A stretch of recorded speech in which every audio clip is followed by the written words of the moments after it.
It's a new moon, baby. New moon in Virgo. Sun moon conjunct, meaning we have the moon in Virgo and we also have the sun in Virgo. So very analytical. New moon. This new moon is going to be all about letting the shit arise and letting it be revealed. The good, the bad, and the motherfucking ugly. But yeah, everything that you have been wanting is going to be exposed. Everything that you've been harboring is going to be exposed. Let it rise however it feels, however it looks, because it is all serving your divine purpose. I absolutely love Virgo energy. Can them bitches be very judgmental? Yes, but at the end of the day, we all are judgmental, okay? We all either judge ourselves, judge other people, judge family, judge our animals. Like we're judges. That's just what we do. However, Virgo takes the leap on that, I think, which, it is what it is. They just pay attention to the very minute details. But that's a quality that we all need to be harboring, is paying attention to the details. Whenever you are wanting something to align in your life, to come to fruition in your life, you have to write your storyline with as much detail as possible. There's a trash truck coming. Why do they have to make these trash trucks so freaking loud? Just want him to go away because I'm digging the back light of the sun. Okay, I think he's gone. So yeah, it's all about the details. And I think oftentimes what we forget is that it's not just waiting for the new moon to begin to set your intentions. I feel like it's the leading up to, and then just allowing the new moon to do its work. That's just how I do my life. If I know that this a few days before, I usually like to get my mind and my energy and my frequency in it with the details and the analytical mind with it.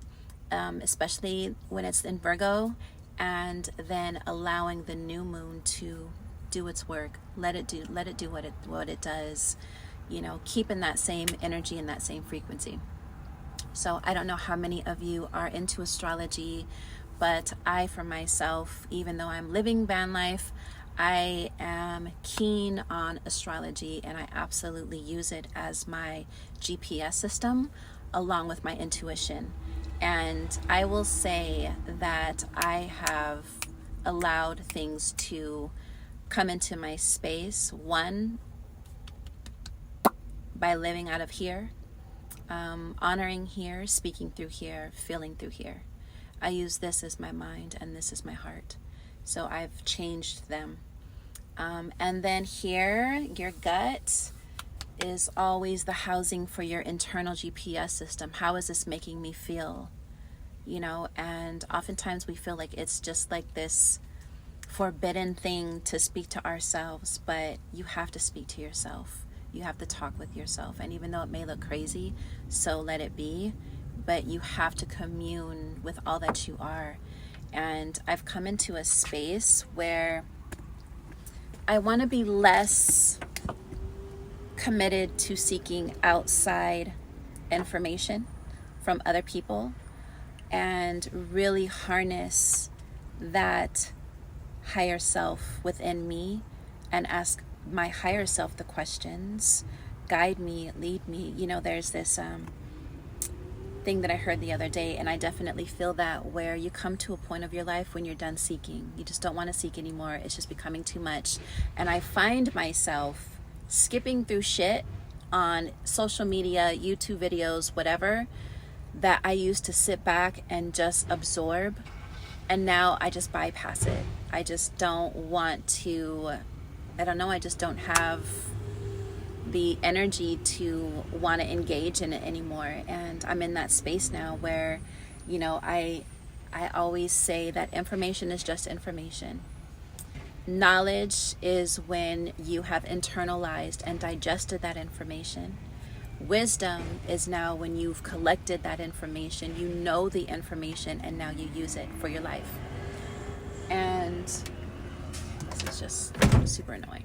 So now I feel like I'm in the wisdom aspect of my life where I'm using all that I know for my benefit and for the benefit of those around me, you know, because I honestly feel that being selfish with your time, your energy, and when I say selfish, I mean being able to know when no means no, and creating those boundaries of, if you need to spend time with yourself, do it.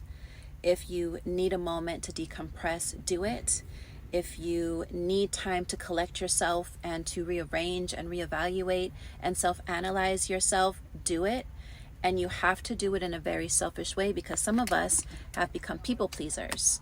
And even though, and I always say, when somebody asks you a question, your first initial response is the response that you want to speak on, because that is the one that does not have to overthink.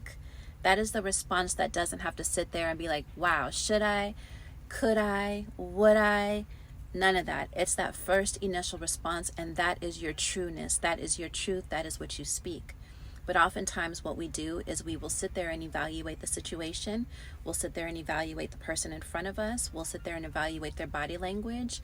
And if we feel that the answer that we may give might not be able to allow them to be happy, or feel like we're going to make them feel bad, that is not your responsibility. And this is where the selfishness comes in, because your body is asking you to be real and authentic and true to yourself.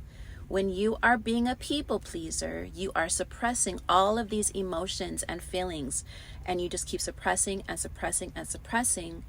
And because now you're not allowing yourself to be true, your physical body now is going to have to reject and start having to vocalize itself through the physical, which is going to be the pain. It could be anxiety, it could be panic attacks, it could be all that shit.